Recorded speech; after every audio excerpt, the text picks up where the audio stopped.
চাচা এখানে ওর মতো সুন্দর একটা মেয়ে বসেছিল না? ফাতেমা পাগলি, না, ওরে ভালোবেসে ফেলে বিয়া করবো ভাবতেছি। যা করবো তোমারে। আপনি যদি একটু আলাপ করাই দিতেন। আমি বাপ হইয়া মেয়ের সাথে পরিচয় করে দেবো? আমার একটা কথা বলি, আমার মেয়ের মাথা খারাপ। ওর বুদ্ধি হওয়ার পর থেকে একটা পুরুষকে এসে ভালোবাসে, সে হলো গিয়া সারফারাজ। ভালোবাসে? ও তো সিনেমার হিরো সারফারাজ। সিনেমার সরফরাজ? হ্যাঁ। আরে আগে বলবেন তো। এই ফাতেমা, আমি সরফরাজ খান, সুপারস্টার, তোমাকে ভালোবাসি, বিয়ে করবে আমাকে? কাট কাট কাট ভাইজান, হচ্ছে না।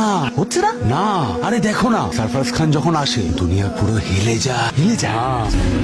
আমি সরফরাজ খান, তোমাকে ভালোবাসি, বিয়ে করতে চাই। এইভাবে বললে না পালিয়ে যাবে। ইমোশন আনো ভাইজান, ইমোশন আনো ভেতর থেকে।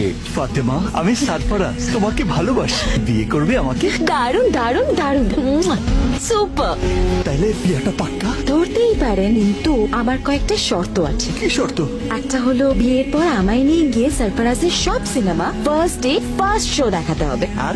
আর জীবনে একবার সরফরাজের সঙ্গে আমাকে দেখা করাতে হবে। পারবে? চেষ্টা করবো। জান দিয়ে চেষ্টা করতে হবে। আর সব সময় আমাকে সরফরাজের মতো ভালোবাসতে হবে। ভালোবাসবো মানে? আরে সরফরাজের চাইতে অনেক বেশি বেশি ভালোবাসবো। তাইলে কবুল তো? কবুল। কবুল। কবুল।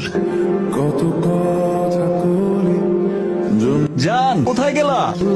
ইমা, এ কি পড়েছো? এই জামা পরে কেউ কাজে যায়? আমি তো প্রতিদিনই এই জামা পরে কাজে যাই। সরফরাজ এইভাবে কখনো যায় না। আর এইটা কি চুল করেছো? সরফরাজকে দেখেও একটু শিখতে পারলে না? ঠিক আছে বাবা, আজ কাজ থেকে বাড়ি আসি, তারপর তোমার সাথে নিয়ে মার্কেটে গিয়া তোমার পছন্দ মতো কাপড় কিনে নিয়ে আসবো। সেলুনে গিয়া চুলও কাটায় আসবো, একদম সরফরাজের মতো। আসি তাহলে।